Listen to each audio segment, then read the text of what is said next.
The Earl of Ravensford had never been a man easily shaken.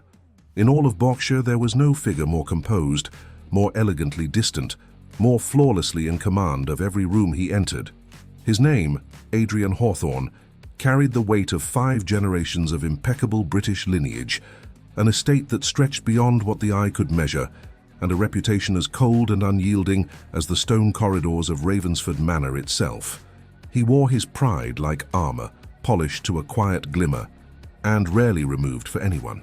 He had married for duty. Everyone knew it.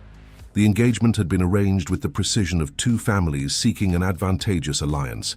No romantic declarations, no promises whispered under the moon, no stolen glances behind candlelit curtains. Simply an agreement signed between fathers and a ceremony sealed beneath the vaulted ceiling of St. Aldwyn's Chapel. His bride, Lady Eleanor Whitcomb, had entered the union with a serenity that puzzled him from the first day. She behaved with a grace so soft, so impossibly patient, that it unsettled his carefully arranged order more than he allowed himself to admit. Eleanor was not the type of woman one embroidered in gossip. She was not the dazzling, flirtatious beauty of the London season, nor the bold conversationalist who commanded salons. Instead, she possessed a quiet presence, gentle eyes the color of fading violets, a voice almost too soft to capture unless one leaned closer, and a kindness that felt foreign in the grand echoing halls of the aristocracy. She moved through Ravensford Manor as though wrapped in her own fragile universe, touching nothing, disrupting nothing, merely existing like a pale ghost drifting through obligations. And yet, every time Adrian passed her in the corridors, her head slightly bowed, her hands neatly clasped, something inside him tightened. He refused to name that feeling. He refused to acknowledge that he observed her more closely than he ever intended to. On the night everything began to shift. The manor glowed with the warmth of a winter gathering. Candles shimmered from every candelabrum, servants moved in a silent, orchestrated dance, and the scent of mulled wine drifted through the vast chambers. It was only their 3rd formal event as husband and wife, and though they fulfilled their public roles impeccably, an invisible distance stretched between them like a taut thread, too fragile to break, yet too present to ignore. Adrian stood near the hearth, half listening to the Earl of Westmoreland recount some political ordeal. His gaze, however, betrayed him. It wandered, uninvited, toward the far end of the ballroom, where Eleanor stood near the window, partially draped in the pale silver light of the winter moon. Her gown, a delicate shade of lavender silk, hugged her slender form with breathtaking simplicity. She was speaking softly with an older matron, listening more than talking, her fingers lightly touching the embroidered glove. At her wrist, in a manner that betrayed nervousness, something twisted unexpectedly in Adrian's chest. He lifted his glass to his lips, hiding the reaction behind an unbothered sip of burgundy. This should not matter, he reminded himself. She was his wife by contract, not sentiment.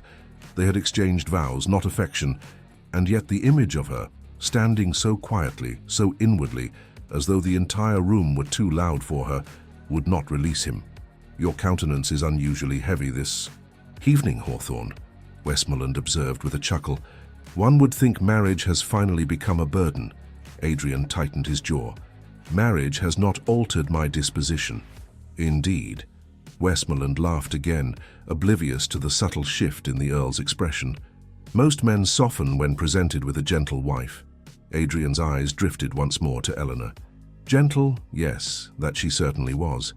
But there was something else, something he had chosen not to see, a quiet sadness beneath, the composure, a loneliness she never voiced, a quiet plea buried behind her docility.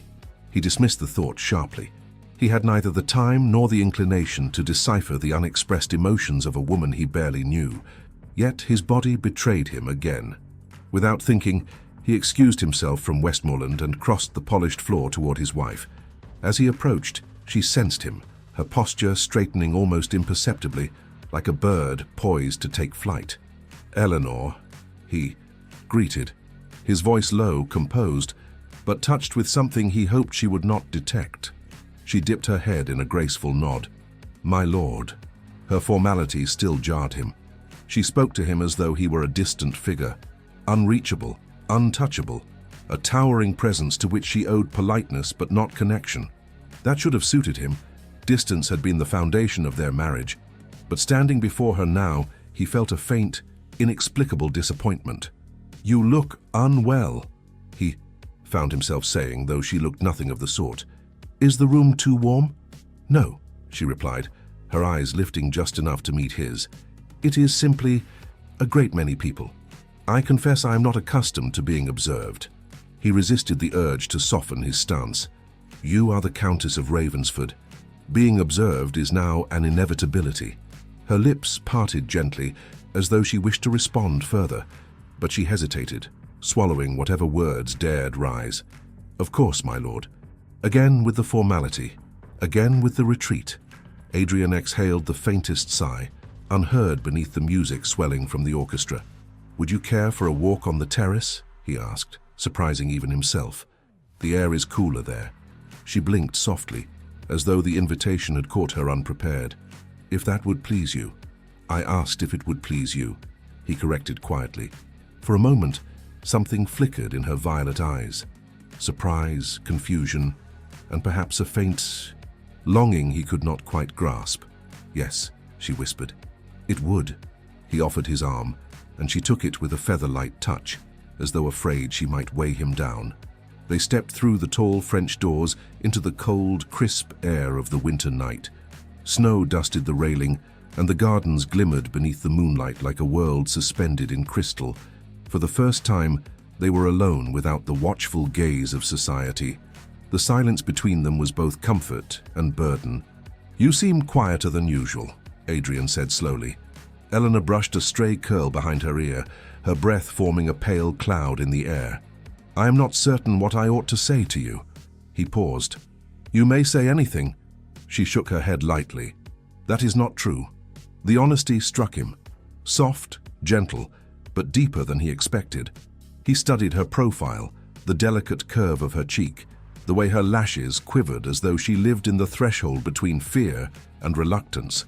He had never taken the time to truly look at her. Not like this. Not with the intention of understanding. "Eleanor," he began, choosing his words with unusual care, "I am aware that our marriage was not formed upon affection. No marriages of our rank are," she replied softly. "I did not expect more than what duty required."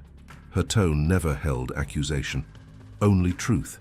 "And yet," she added after a breath, "sometimes I wonder if I have disappointed you in ways I cannot see."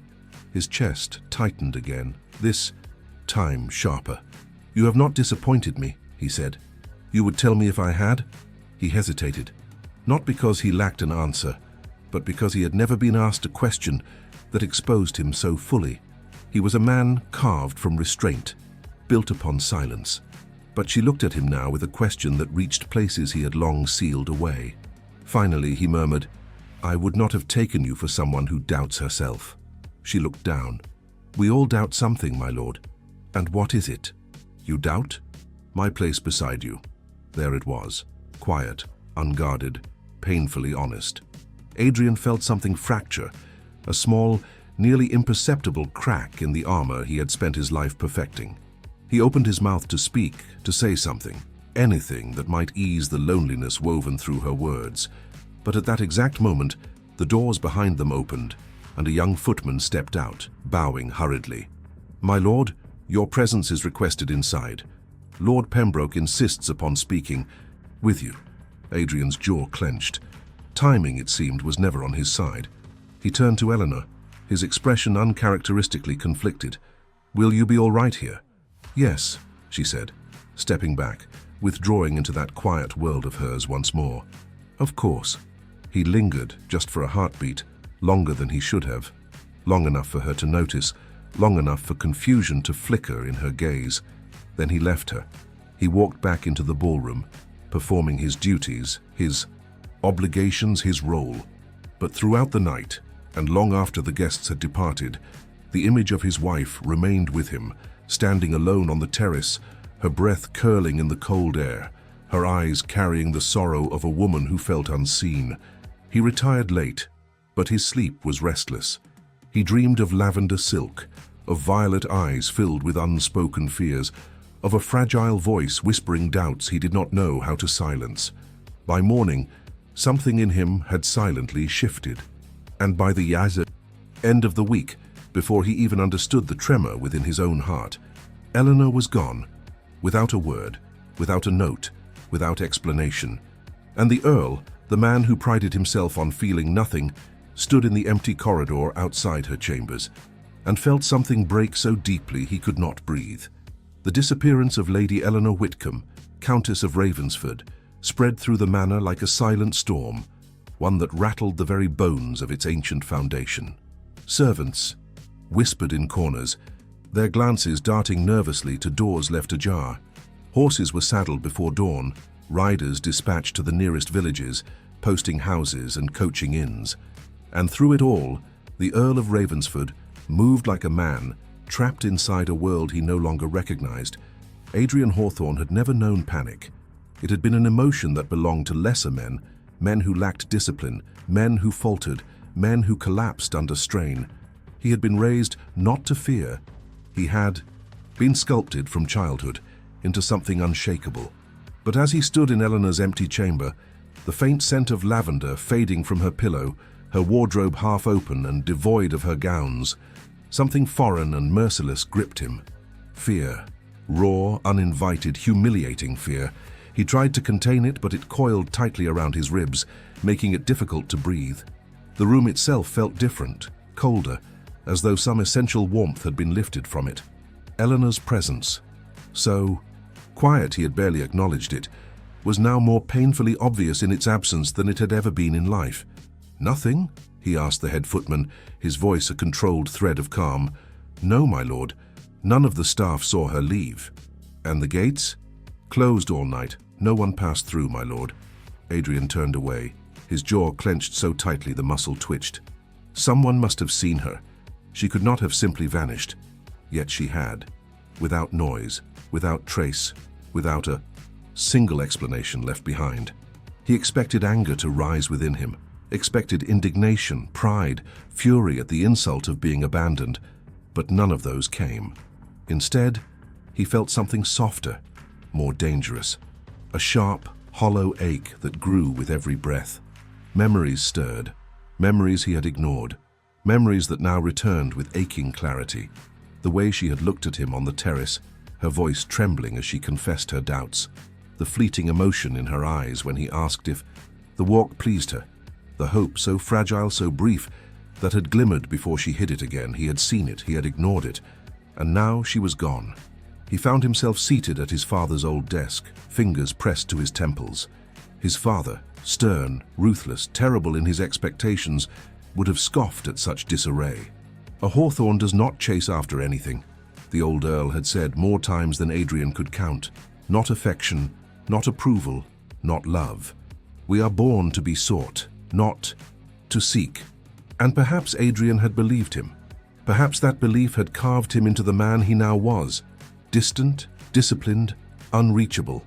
A man who married for duty, because sentiment had no place in the future of Ravensford's legacy.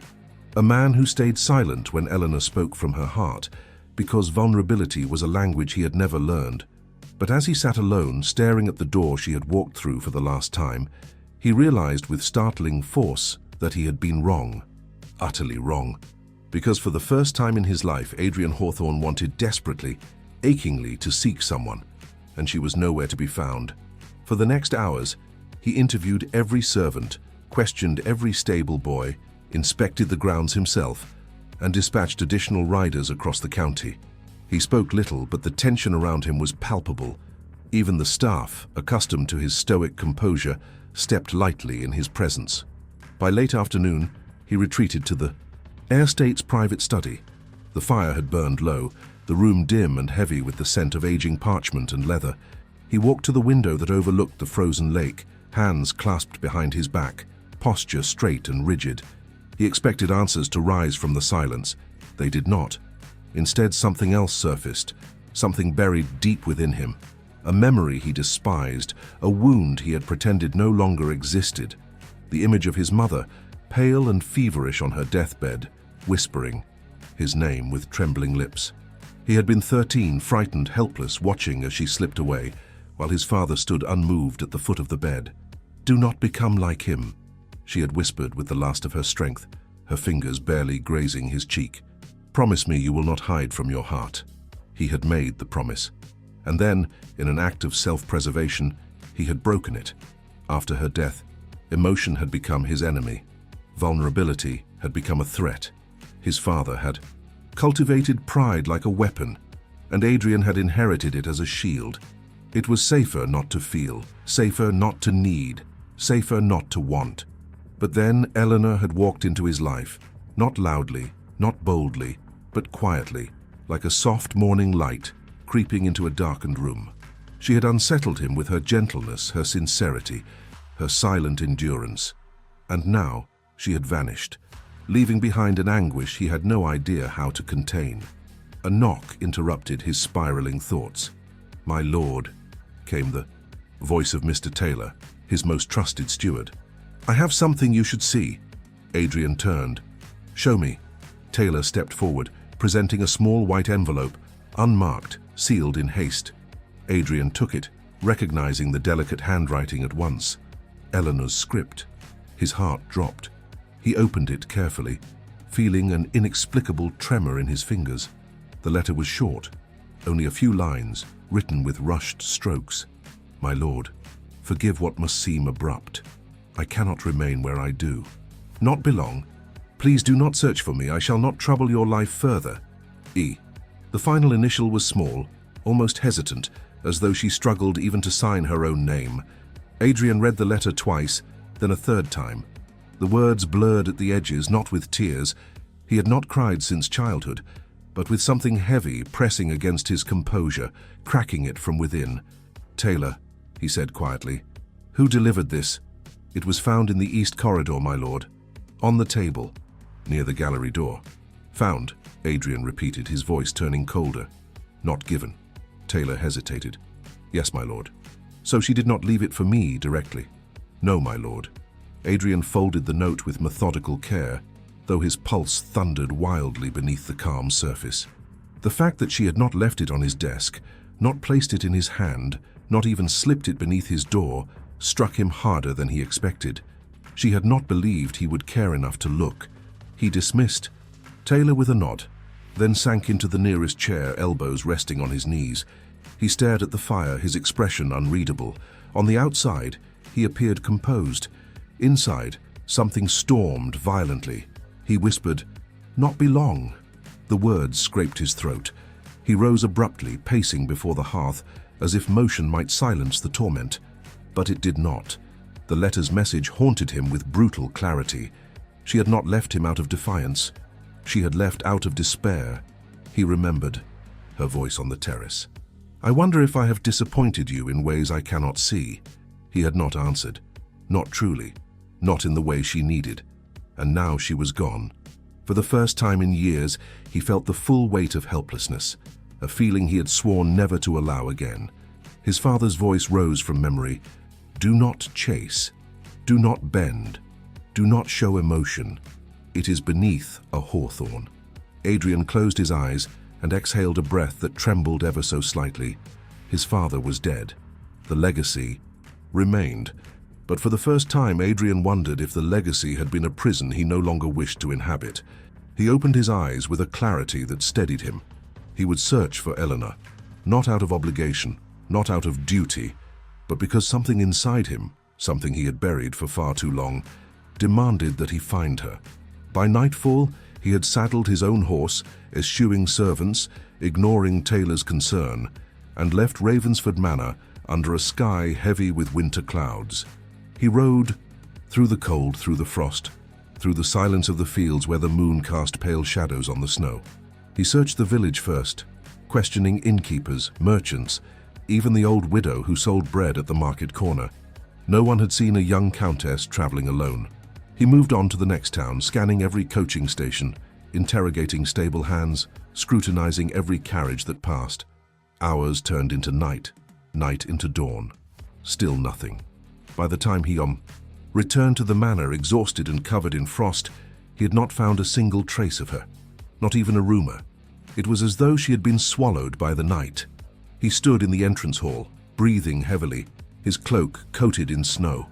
The servants watched in silent apprehension. They had never seen him like this, hair disheveled, eyes dark with sleeplessness, pride stripped bare. "Prepare everything," he ordered. "I leave for London within the hour." London, the city large enough to hide. 1,000 vanished brides, but he would find her. He had to. Because the alternative, accepting a life where she no longer existed in his orbit, felt unbearably hollow. He ascended the stairs slowly, each step echoing through the emptiness of Ravensford Manor. He paused outside her door once more. The room stared back at him with all its absence. He rested his hand on the doorframe, his voice barely audible. "Eleanor, what have I done?" He stood there, unmoving, endlessly trapped in the silence. She left behind, and as dawn crept through the windows, Adrian Hawthorne, Earl of Ravensford, the man of iron, the aristocrat who had never feared anything, felt the first deep, undeniable terror that he might have lost the only person who had ever truly mattered. A terror born not of pride, but of the old wound he had spent his life pretending did not exist. London swallowed him whole. Its winter fog clung to the stone buildings like sorrow given form, drifting through alleyways, curling beneath, carriage wheels, veiling the city in a restless grey. Adrian Hawthorne, Earl of Ravensford, rode along the narrow streets with a tension that had not left him in days. His horse's hooves rang sharply against the cobblestones, echoing through the early morning hush, as though announcing the arrival of a man whose composure had begun to fracture. He had searched every coaching station along the main road, interrogated every driver, questioned every innkeeper, spoken even to beggars and street vendors who rarely dared approach nobility. Yet no one had seen a young woman traveling alone, cloaked in lavender wool, carrying little more than a small traveling bag. It made no sense. Eleanor was not reckless. She was not spontaneous. She was not the type to disappear into a city as vast and unforgiving as London without some trace of her passing. And yet she had. The deeper Adrian ventured into the capital, the more acutely aware he became of the chaos beneath its polished veneer. Carriages jostled for passage, chimney smoke clouded the air, and every face among the crowd seemed burdened by invisible troubles. He forced himself to believe she could not have vanished within this labyrinth unless someone had helped her. That thought tightened every muscle in his body. He had left Ravensford Manor with one conviction: he would find Eleanor. But with each hour that passed, another conviction took shape, growing quietly, stealthily. Someone had taken her from him, perhaps not by force, perhaps not physically, but emotionally. The possibility dug into him with cruel persistence. He stopped first at Charing Cross Station, questioning anyone who might have seen her. Nothing. He visited 2 small inns near Covent Garden, hoping she might have sought modest lodging away from the fashionable districts. Again, nothing. He moved through the city's arteries, exhausting every lead, driven by an instinct he barely understood. By the time he reached King's Row, the winter sun had faded into a cold steel blue evening. He dismounted and approached a small tea shop where he knew a maid from his late mother's circle often worked. If anyone might have seen Eleanor, or heard whispers of her, perhaps it would be someone who had once lived within the shadow of the aristocracy, but now observed it from its periphery. Inside, warmth and the smell of fresh bread greeted him. The shopkeeper hurried to assist him, bowing as he recognized the hawthorn crest on Adrian's coat. "My lord, what an unexpected honor." "I seek a woman," Adrian said without preamble, his voice controlled but sharp. "Lady Eleanor Hawthorne. She is missing." The shopkeeper blinked rapidly, stammering, No, my lord. I have seen no ladies of rank, I assure you." Adrian's jaw tightened.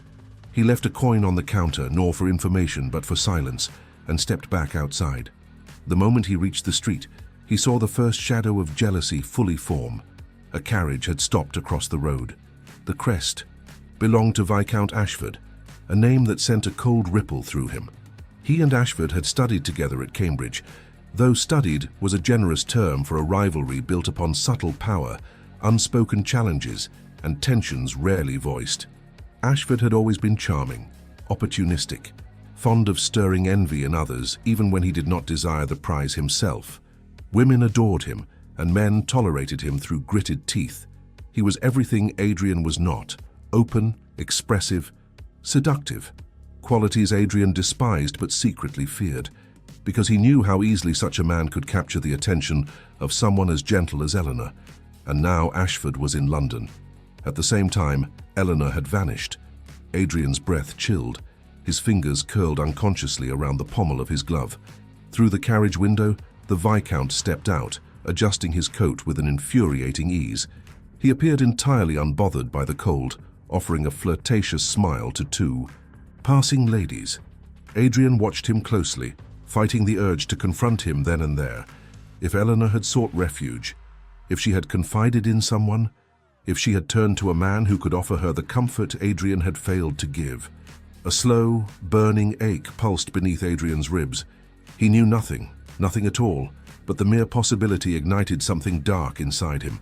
He crossed the street in measured steps. Ashford. The Viscount turned, his smile bright and unrestrained. Ravensford, what a surprise. I had not expected you in London so early in the season. Have you seen her? Ashford raised an eyebrow. Seen whom? My wife. The Viscount's expression shifted, subtly, almost too subtly. Not fear, not guilt, something else. Perhaps curiosity, perhaps shock, perhaps well-hidden satisfaction. I was not aware Lady Eleanor was in London, he said, placing an elegant glove over his heart in false sincerity. But if she is, I assure you, she has not called upon me. The answer did nothing to ease Adrian's suspicions. Why are you here? Adrian demanded. I have business, Ashford replied easily. Parliament, investments, invitations. Surely you have heard. Adrian did not move. Ashford smiled faintly. Why do you ask? Surely the Countess has not run from Ravensford Manor. The question was seemingly innocent, yet it sliced through Adrian like a blade dipped in ice. He said nothing. Silence, he knew, was as damning as any confession. Ashford's smile widened. Not enough to be crude, just enough to provoke. My dear Ravensford, did you drive her away? Adrian's entire body stiffened. His voice emerged colder than a winter wind. Do not speak of my marriage. Then do not assume you are the only man she might seek. It took every bit of Adrian's control not to seize him by the collar. Instead, he stepped closer, his voice low and lethal.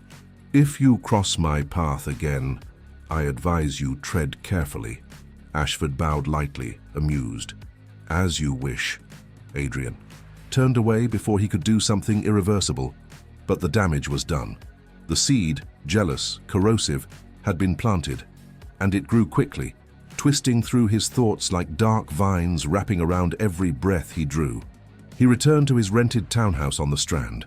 The interior was quiet, dimly lit, unwelcoming. A fire burned in the grate, throwing flickering gold onto the walls. Adrian removed his gloves with stiff motions. He sat at the edge of the long mahogany table, staring at the bare place by the window, where he imagined Eleanor might have stood, looking out at the bustling streets below. He imagined her shivering at the cold, pulling her lavender cloak tighter. He imagined her lips trembling, not from the winter air, but from the shock of leaving everything she had ever known. He imagined her turning to someone, perhaps someone who spoke gently, kindly, reassuringly, someone unlike him, and that thought unraveled him. He rose abruptly, pacing, the weight of his emotions pressing against the shell he had worn his entire life. Pride had kept him silent. Pride had kept him distant. Pride had built a wall so high that Eleanor could not scale it, no matter how softly she knocked. He saw her again in memory, standing alone at the ball, framed in moonlight, whispering her doubts on the terrace, waiting for him to say something he had never learned how to say. He had failed her, and now someone else might be holding the pieces of her wounded heart. He stood at the fireplace, bracing himself against the mantel as though the stone could keep him from breaking. His breathing grew uneven, but he forced it back under control. He stared at the flames, allowing the jealousy to burn through him, purging the illusions he had held about himself.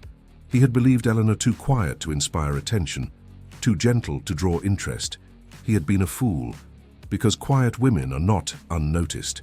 Gentle women are not unloved. And sadness, true sadness, always finds someone who wishes to comfort it.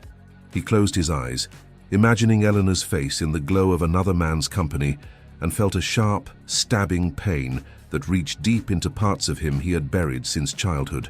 It was then he understood something he had refused to admit even to himself. He did not merely regret losing her, he was afraid someone else would see her worth before he had ever told her she possessed it. His fists tightened. The jealousy was no longer abstract, it was a living thing, pounding in his veins. He would not lose her, not to loneliness, not to despair, not to another man who could offer her the tenderness Adrian had denied her. He pulled on his coat again, the decision already made. He would continue searching tonight, tomorrow, for as long as it took. London was wide and Eleanor was quiet, but she was not invisible, not to him, not anymore. He stopped only when a knock echoed through the townhouse. A messenger boy stood outside, shivering in the cold. "For Lord Ravensford," the boy said, handing him a small folded note. Adrian's heart thudded. He unfolded it. No signature, no greeting, just a single line written in hurried script. She was seen near the Winter Gardens, a place notorious for clandestine meetings, romantic or otherwise. The jealousy surged violently. He did not think.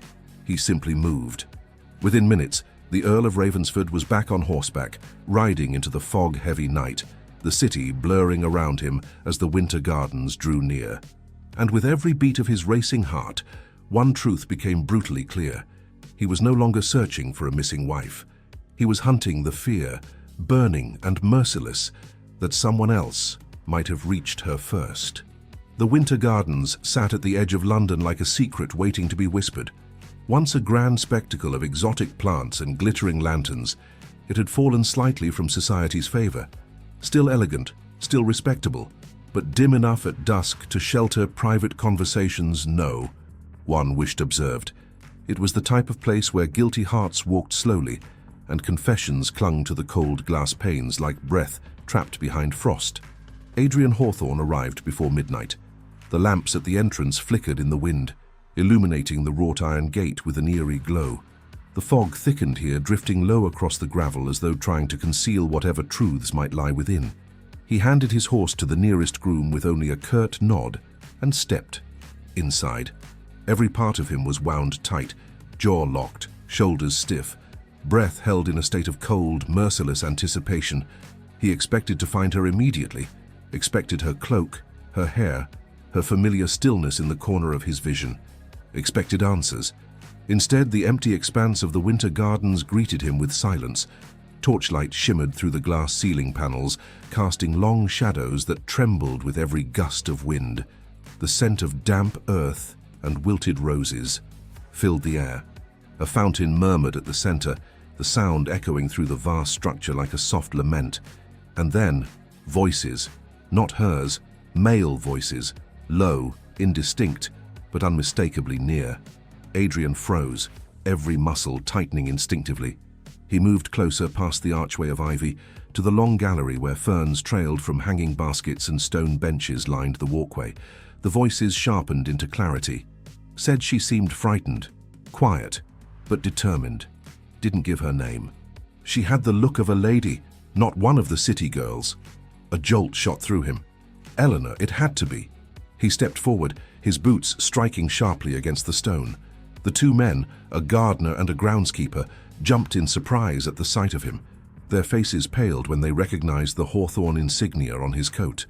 "My lord," the gardener exclaimed, bowing clumsily. Adrian's voice emerged low and controlled. "You saw a woman here. Tell me everything."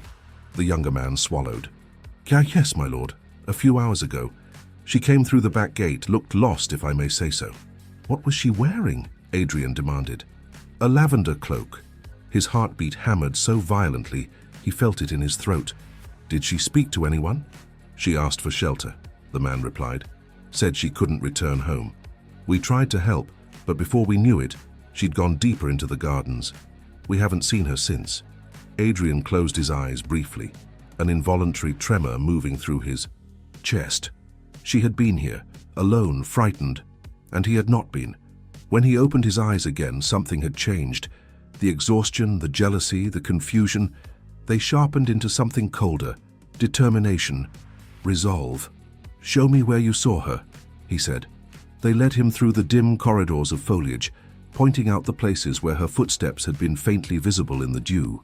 But the trail ended near the orangery, where lantern light cast strange amber reflections against the glass walls. "She was here," the groundskeeper said. "Standing right at that corner, looked like she'd been crying." The words struck Adrian with unexpected force. He moved toward the corner, resting his gloved hand on the cold stone ledge. He saw nothing. No handkerchief, no cloak thread, no sign left intentionally. But he felt her presence. The air itself seemed disturbed, as if it held the memory of her hesitation. He imagined her standing here, shivering, brushing tears away with the back of her hand. He imagined the moment she realized she had nowhere to go, and he imagined the crushing loneliness that must have driven her from him in the first place. His throat tightened. When he finally spoke, his voice was barely audible. "Why did you run from me, Eleanor?" There was no answer, only silence. He turned sharply and paced through the gardens, searching every corridor, every bench, every shadowed alcove. His steps grew more frantic with each empty place he found. By the time he reached the far end of the gardens, his composure, usually so impenetrable, began to crack. He almost did not hear the footsteps approaching, not Eleanor's, Ashford's. The Viscount emerged from the fog with a mocking elegance, as though this midnight wander had been nothing more than an amusing whim. His coat was impeccably fitted, his expression unreadable, his smile faintly provocative. "Ravensford," he said, drawing closer, "you look rather pale. Surely the night hasn't defeated you?" Adrian stiffened. "What are you doing here?" "A stroll," Ashford replied lightly. "London grows tedious in winter, and the winter gardens offer a certain privacy." Adrian's temper flared instantly. "You followed her." Ashford raised an eyebrow.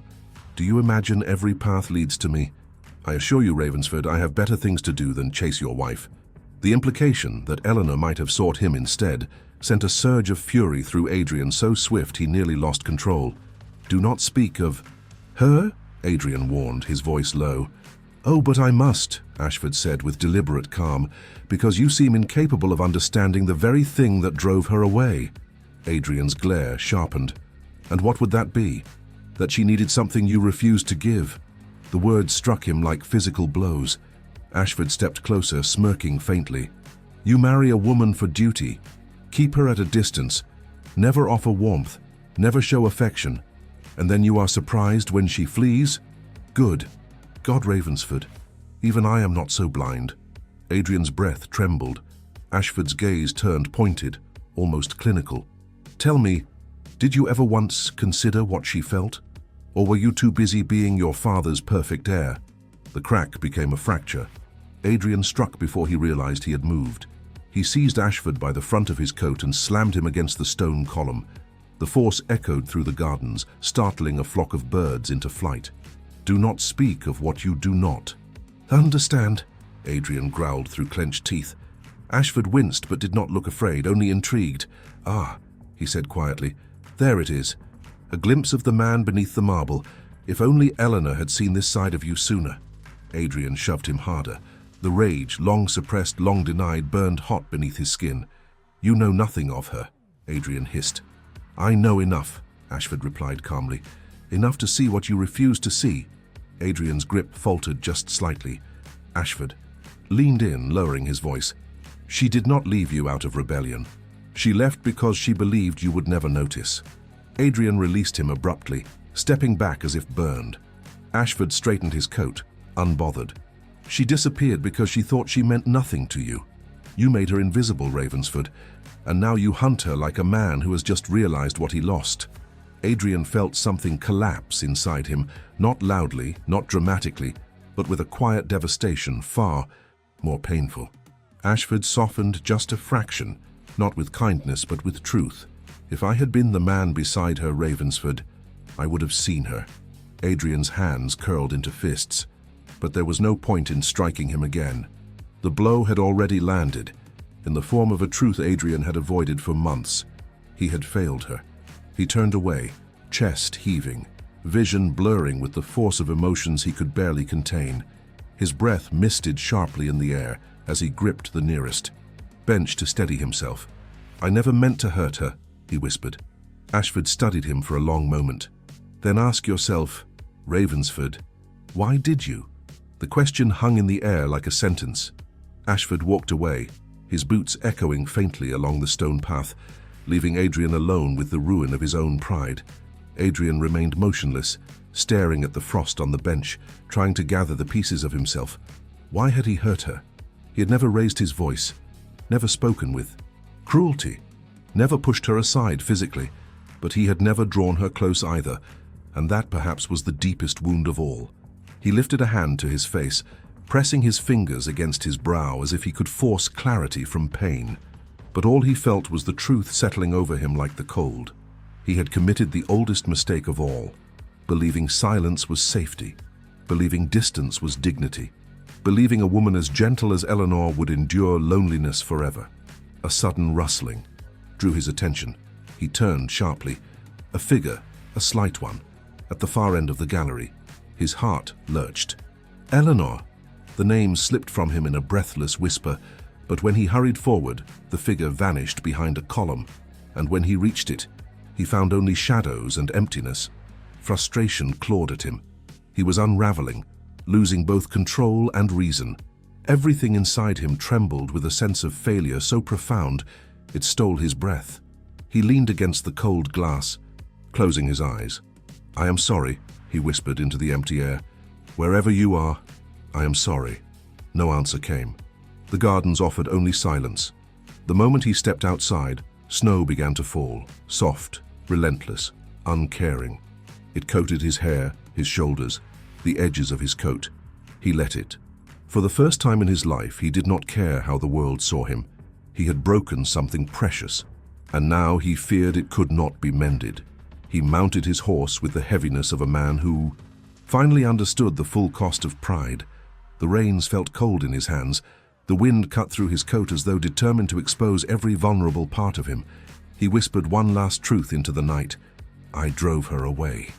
The admission was a wound, a confession, a fall, and the Earl of Ravensford, who had once believed himself incapable of losing control, rode into the storm, knowing that he had lost far more than control. He had lost her. London swallowed him for days, not with the grand, sweeping beauty society adored, but with its cold alleys, its unswept corners, its ceaseless fog that seeped into bone and memory alike. Adrian Hawthorne searched every district, from Westminster's polished stone to the narrow lanes near Holborn, moving with the haunted precision of a man who no longer cared about dignity or reputation. He questioned coachmen, questioned innkeepers, questioned anyone who might have glimpsed a woman in a lavender cloak. He slept scarcely at all, ate only, when exhaustion forced him to pause, lived with the relentless pulse of fear beating behind each breath. And still, Eleanor remained missing. London offered noise, frost, and indifference, but no trace of her. The city was too vast, too merciless, too easy for a gentle woman to disappear inside without leaving a ripple. After 5 sleepless nights, Adrian stood at the edge of the Thames, the winter wind slicing across the water like shards of ice. He had come here at dawn, after another fruitless search, hoping the empty riverbank might grant him clarity. Instead, it granted him only the cold truth of solitude. He stared at the water, remembering the last time he had seen Eleanor standing near a body of water. Ravensford's lake had sparkled behind her, turning her hair to pale fire. She had worn soft blue then, and her eyes had held something he had been too blind to recognize. Longing. "How could I have missed it?" he whispered to the wind. He pressed a hand to the railing, but the iron felt no colder than the guilt settling inside him.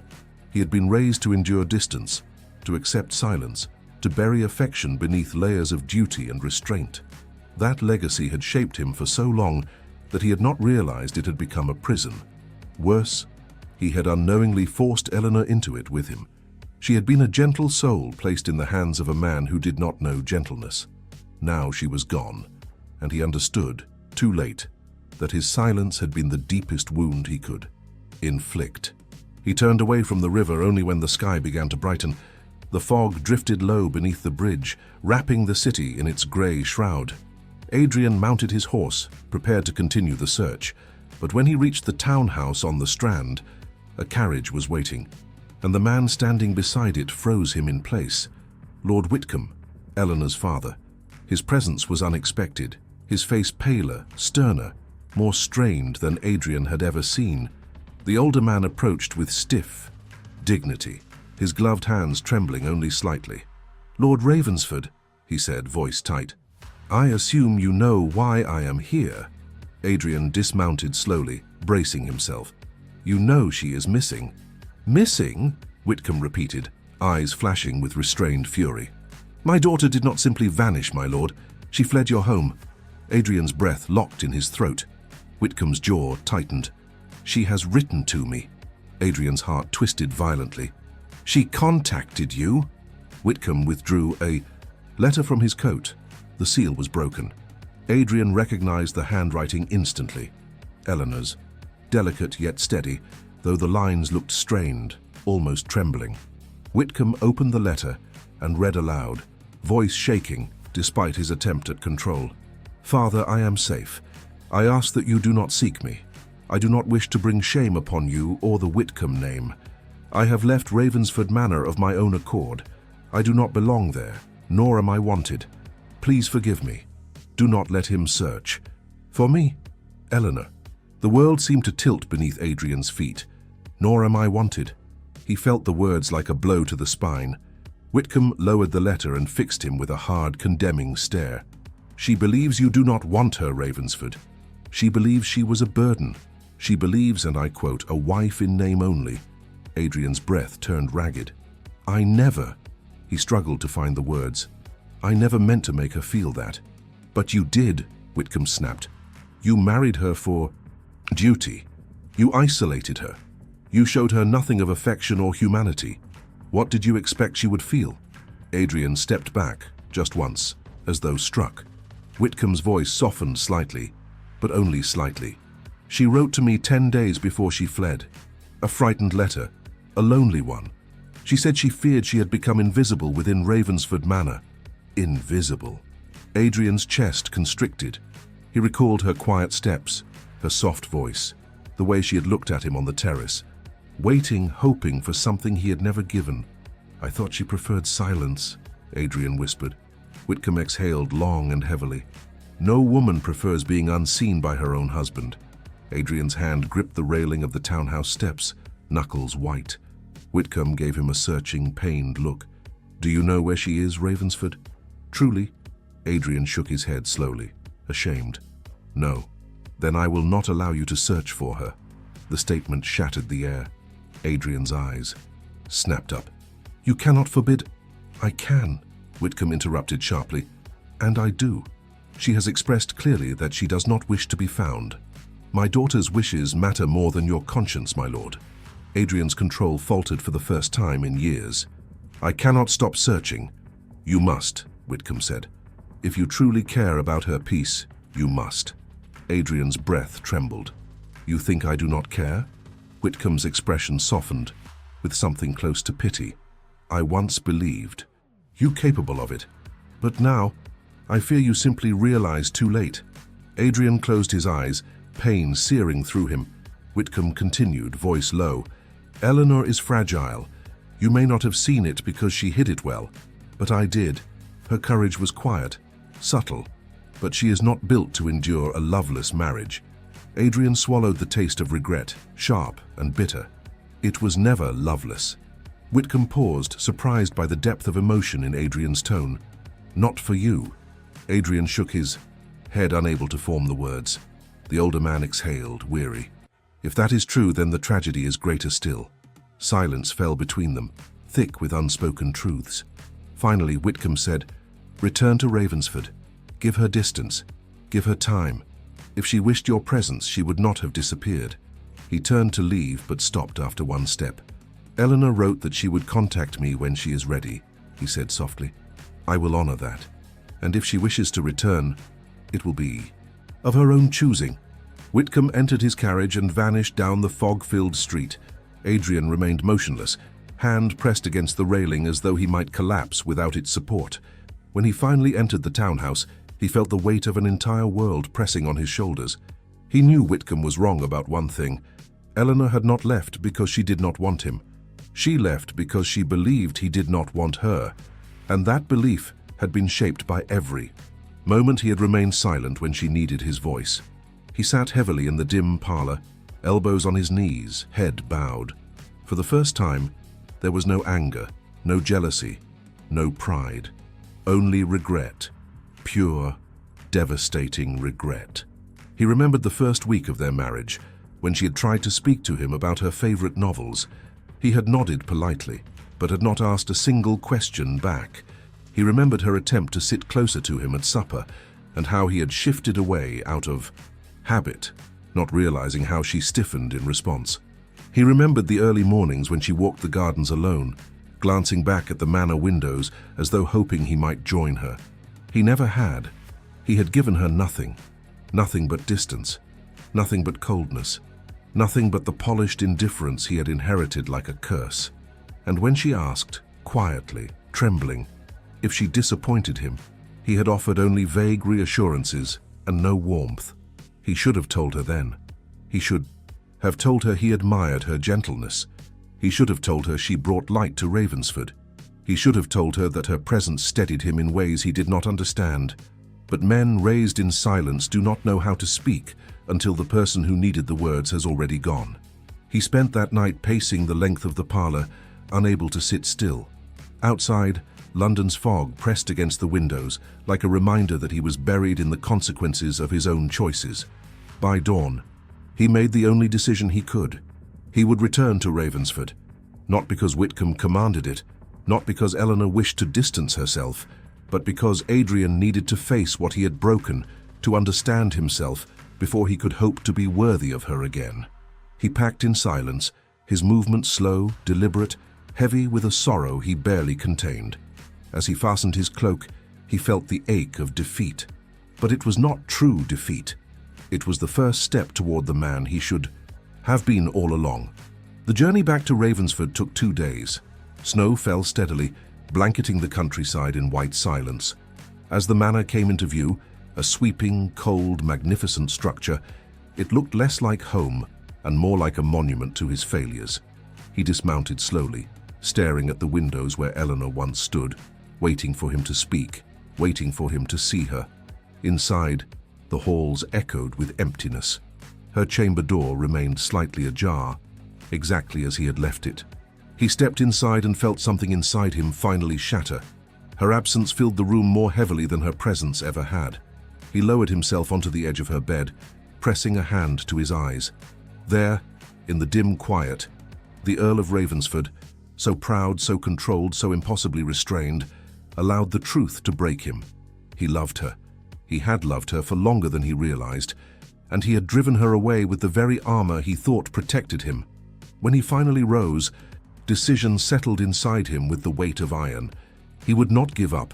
He would not resign himself to loss. He would not allow fear, pride, or legacy to rob him of the woman who had taught him, through her absence, what love truly meant. He would change, for her, because of her. Because without her, Ravensford was nothing but stone and empty corridors. He stood at the window, watching snow fall over the frozen lake. Somewhere out there, Eleanor was breathing the same winter air, carrying wounds he had inflicted. He prayed she was safe. He prayed she was warm. He prayed she might one day allow him to explain. And as the first tear he had shed since childhood slipped silently down his cheek, he whispered into the cold room, "I will find you, even if it takes a lifetime." Winter at Ravensford grew harsher with every passing day.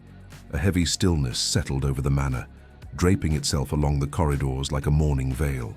The servants spoke in hushed tones, their footsteps soft, their eyes flicking nervously whenever the Earl passed by. Adrian Hawthorne had always been a man of few words, but now he was a man of almost none. Silence clung to him as tightly as his shadow, deepening the air around him with a weight that made even the bravest footman tread lightly. He spent hours walking the estate grounds, boots crunching through the frost, cloak pulled tight against the bitter wind, searching for something he could not name. Perhaps for the memory of Eleanor. Perhaps for the man he had been before losing her. Or perhaps for the courage to become someone she might one day forgive. But forgiveness felt impossibly distant. She had left him, and she had asked her father to forbid him from pursuing her. That truth cut deeper than he expected. It had been weeks, yet her letter still burned in his pocket, the creases softened by how many times he had unfolded it. He carried it everywhere, not out of self-punishment, though it served as that, but because it was the only piece of her left to him. I do not belong there, nor am I wanted.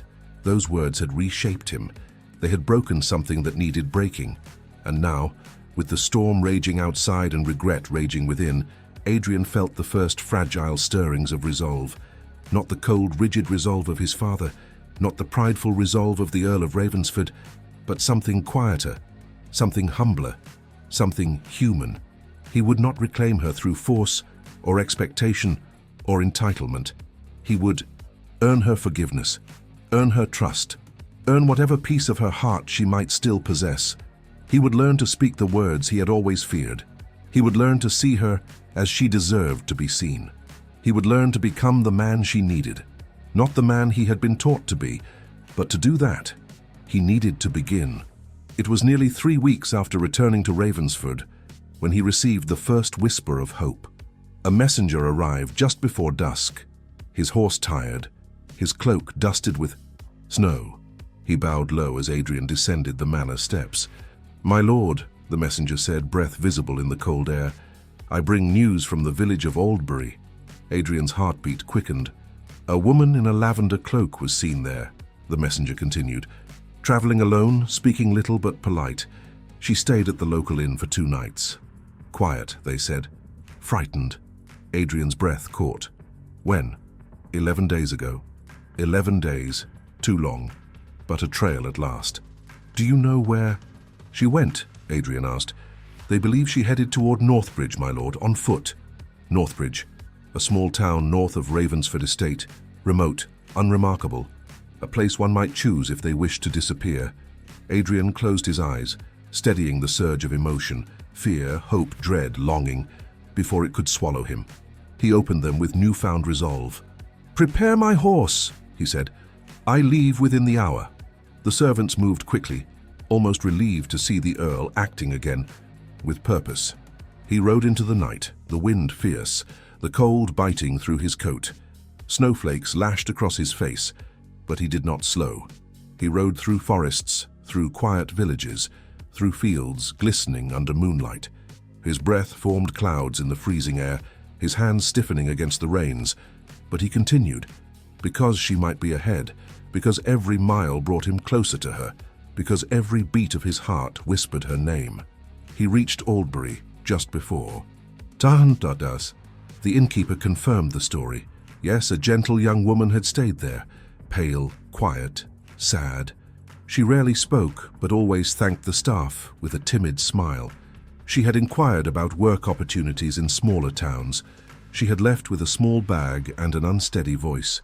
"She seemed lost, my lord," the innkeeper said softly, not in the way of someone seeking mischief, but of someone trying to disappear from pain. Adrian's chest tightened. He thanked the man, left payment far larger than necessary, and continued toward Northbridge. The journey took another day. When he arrived, weary and cold, he questioned everyone, the blacksmith, the grocer, the local seamstress. Most had seen nothing. Some thought they might have glimpsed her. One woman insisted a young lady had been at the churchyard during the early hours of prayer, but she had slipped away before anyone could speak to her. By the time the sky darkened, Adrian's hope flickered dangerously. He walked the quiet streets of Northbridge, passing closed shutters, snow-dusted doorsteps, and the dim lanterns glowing in the night. The town was peaceful, almost painfully so. Eleanor, gentle, terrified Eleanor, could have vanished easily into its stillness. He stepped into the church at the edge of the village, closing the heavy oak door behind him. The interior was dim, illuminated only by a few candles near the altar. The air held the faint scent of pine and old stone. Adrian walked slowly down the aisle, tugging off, his gloves, breath clouding in the silence. It was only when he reached the front pew that he saw it, a small folded scrap of fabric. Lavender. His heart stopped. He picked it up gently, afraid it might crumble. It was a torn piece of a cloak, hers. He recognized the embroidery at once. Eleanor's hands had stitched it herself, shortly after their wedding. He had noticed it once, in passing. He remembered thinking it delicate. Now, it was all he had. He held the scrap tightly, and for a moment, he could not breathe, could not think, could do nothing but feel the crushing weight of being one step behind her. Again, he bowed his head, not in prayer, but in surrender, or perhaps both. He did not know. He whispered into the silence, "Please, let her be safe." He left the church feeling older, colder, heavier. He spent 2 more days in Northbridge, searching every corner, questioning everyone again. But the trail seemed to fade into nothing. Eleanor had kept moving, always moving, always, just beyond the reach of his outstretched hand. He returned to Ravensford feeling hollow, but not defeated, not yet. If Eleanor wished to erase herself from his world, she had chosen the perfect method. Small towns, temporary lodgings, early departures, no carriage, no servants. Still, part of him believed she could not wander forever. Eventually, she would stop somewhere. Eventually, he would find her. The manor felt colder now, its silence sharper. Each day without her carved deeper lines into his expression. The servants noticed but said nothing. They watched him move through the halls like a man haunted by ghosts only he could see. One evening, snow piled thick against the windows, Adrian sat at his desk, staring at the torn piece of lavender fabric. The fire cast a warm glow across the room, but he felt none of it. He placed the fabric beside the letter she had left him, 2 remnants of a life he had broken. He lowered his head into his hands. For the first time, he whispered the word he had avoided for weeks. "Please." He said it again, breath shaking. "Please come back." His voice cracked, quietly, but it cracked. He had loved her in silence, from a distance, without giving her the slightest hint she mattered. Now he loved her in absence, loved her with a desperation he had never expected to feel. Loved her with a vulnerability his father would have mocked, but his father's voice no longer shaped him. Only her absence did. That night he wrote a letter, not elegant, not refined, raw. "Eleanor, I do not know where you are, but I know why you left. And I know it was my fault. You were not unwanted. You were not unseen. I failed you. I am trying to change. I only ask that you give me the chance to prove it. Please write to me. A single line, a single word. Let me know you are safe. Adrian." He sealed it, placed it on the edge of his desk, and knew she would never read it. He did not know where to send it.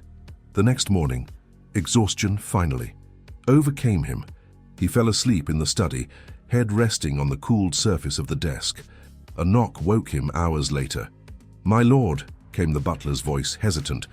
"A letter has arrived, addressed to you." Adrian shot to his feet so quickly the chair scraped sharply across the floor. "From whom?" he asked, voice unsteady. The butler swallowed. "From Lady Eleanor." Adrian's heart stopped. Completely. He reached for the letter with trembling hands. The envelope was worn from travel, edges, softened, bearing her handwriting, shakier than usual. Inside, only a few lines. "My lord, do not search for me. I need time. Please honor this. I am safe." Adrian's breath left him in a rush. Relief and agony collided inside him, sharp and overwhelming. She was alive. She was safe. But she still did not want him near. He pressed the letter to his chest and made a decision. He would honor her wishes. He would not chase her through towns or shadows. He would not frighten her with his desperation. He would not repeat the mistakes of pride, but he would not stop trying to change. She asked for time. He would give her time. She wanted distance. He would respect distance. But when the moment came, when she was ready, he would return to her, not as the man who drove her away, but as the man she had deserved from the beginning. And so Adrian Hawthorne finally understood the hardest truth of all.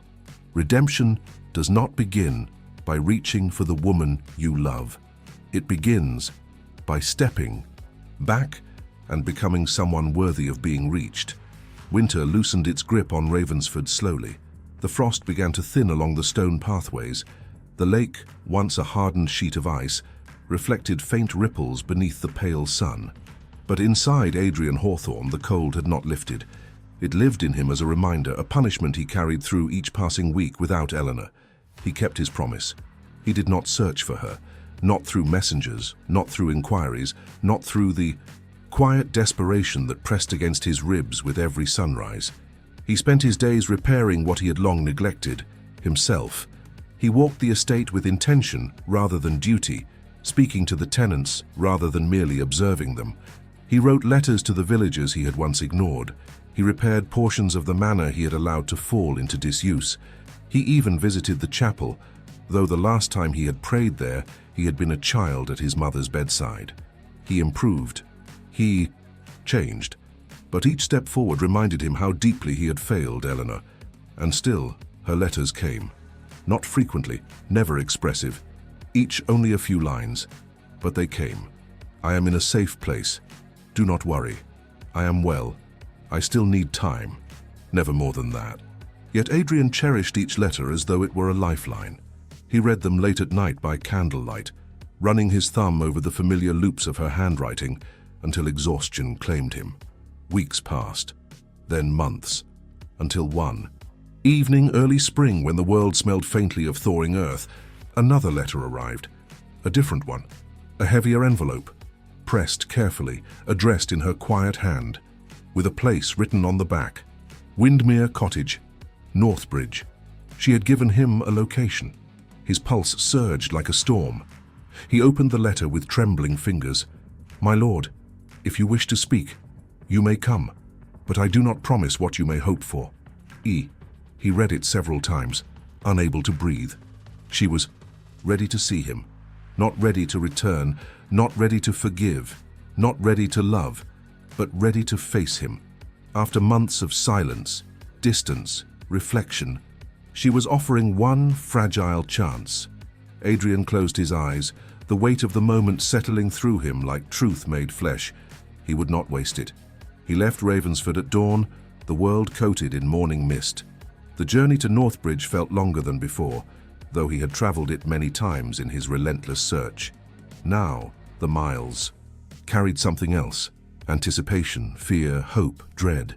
He reached Windermere Cottage just before noon. It was small, humble, surrounded by budding lavender bushes and a white wooden fence that had chipped from the harsh winter.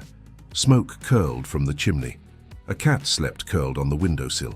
Everything about the cottage whispered gentleness, safety, solitude, everything Eleanor would choose. Adrian dismounted slowly. His breath trembled visibly in the cool air. He moved through the gate, like a man approaching an altar. He knocked once.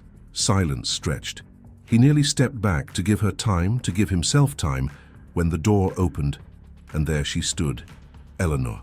She looked different, not in appearance, but in presence. Softer, yet stronger. Pale, yet steadier. Her hair was pulled loosely at her nape. She wore a simple ivory dress with a shawl over her shoulders. Her eyes, those soft violet eyes, moved to him cautiously, as though unsure whether to believe he was truly there. Adrian, she whispered, the name fragile on her tongue. It hit him harder than any blow he had ever endured. He removed his gloves with trembling hands. Eleanor. They stood facing one another, separated by a doorway, but bound by months of unspoken words. She stepped aside first, tentative, nervous but inviting. You may come in. He entered slowly, feeling as though the world had narrowed to the small, quiet space between them.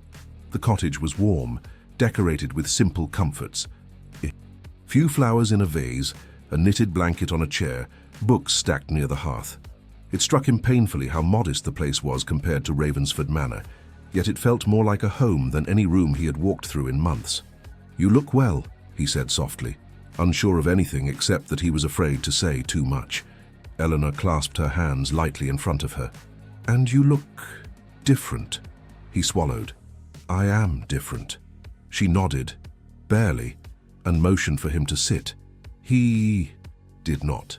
He remained standing, as though sitting might suggest he intended to stay without permission. Finally, Eleanor spoke. "Why did you come?" Her voice held no accusation, only sincerity and uncertainty. Adrian answered honestly. "Because you asked me to." A flicker crossed her eyes, something soft, fleeting, almost wounded. "And because I needed to," he added more quietly. Silence filled the room. He did not rush it. He let it breathe. Then, when she seemed steady enough to hear, he began. "I owe you more apologies than I can speak," he said. "And I know apologies may not be what you want." She looked down. "I do not know what I want." "I know," he whispered. "That is why I am here. To listen, to give you whatever time you need, to explain myself when asked, to say only what is true." She raised her eyes again, meeting his fully. "Then tell me this. Did you ever want me? Even once? Even a little?" The question cut through him. Not sharply, but deeply. He exhaled slowly, stepping closer but stopping midway between them. "I wanted you," he said. "More than I knew how to show. More than I allowed myself to feel, and more than I deserve to admit now." Her breath caught, quietly, but she did not look away. He continued. "But wanting you always frightened me. It still does, because the moment I began to, I realized how unprepared I was to love someone who could see through everything I pretend to be." Eleanor's shoulders tightened. "I did not want to see through you. I only wanted you to see me." His eyes softened with pain. "I know, and I failed you." She turned away then, walking slowly toward the window. Light framed her silhouette. Her voice was barely above a breath. "I was so lonely," she whispered. "Lonelier than I had ever been in my life. I ate alone. I walked alone. I slept alone. I felt as though Ravensford swallowed me whole." Adrian's throat tightened. "I know. I saw it far too late." She shook her head. "No, you didn't see. You noticed. Which is different. Noticing is passive. Seeing requires caring." He stepped toward her, slow, controlled, terrified of frightening her. "Eleanor, I cared. I cared more than I allowed myself to understand." A tear slipped down her cheek. She quickly wiped it. "I never wanted your title," she said, "or your wealth, or the respect people gave you. I wanted—" She trembled, unable to say it. Adrian finished for her, his voice breaking despite his attempt to hold it steady. "You wanted your husband." A quiet sob escaped her lips, soft and immediate, as though she had held it for too long. He closed the remaining distance, stopping just behind her, close enough to feel her trembling but not touching her. "I cannot change what I did," he murmured. "I cannot take away the silence that hurt you, or the distance you forced yourself to survive. But I can promise you this. If you allow me even a fragment of your trust, I will spend the rest of my life learning to love you the way you deserved from the beginning." She breathed unsteadily. "What if I cannot trust you? What if the hurt is too deep?" He bowed his head. "Then I will accept it. But I will not walk away unless you ask me to." She turned to face him then, eyes shimmering. "Why? Why now?" He answered without hesitation. "Because losing you showed me what my father's pride never allowed me to feel. Because your absence taught me what my mother tried to teach before she died. Because I realized, when you vanished into the world, that I do not know how to breathe in a world where you are not in it." Eleanor's lips parted slightly. Emotion crossed her face. Disbelief, fear, longing, confusion, all tangled together. "You speak differently now," she whispered. "I feel differently now." "And what do you feel?" He swallowed. "Everything I never let myself feel," he said. "Fear, regret, hope, and something I am still learning to name." She looked at him for a long, long moment. Then she asked the question he had, dreaded and prayed for. "If I returned, what would change?" Adrian stepped closer, not rushed, not desperate, certain. "Everything." Her breath hitched. He lifted a hand slowly, so slowly she could have stepped away. But she didn't. He brushed a tear from her cheek with the lightest touch. She closed her eyes, leaning ever so slightly into his hand. It was the smallest gesture, but it was everything. He lowered his voice, honest, raw, stripped of every mask he had ever worn. "Eleanor, I love you."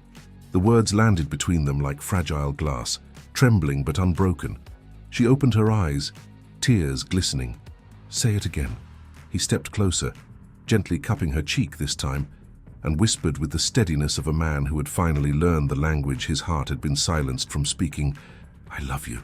Her tears fell freely now. She whispered back, voice breaking with months of pain and hope intertwined, "Then let me learn how to believe it." His chest trembled. "I will." "Help you?" She nodded, small, hesitant, but real. "I cannot promise I am ready to return." "I know. I cannot promise the hurt is gone." "I know. And I cannot promise forgiveness will be simple. I expect nothing simple. But I am willing to try." Adrian closed his eyes, relief washing over him so deeply his knees nearly gave way. He leaned his forehead to hers, a small touch, barely there, but it felt like an entire world rebuilt.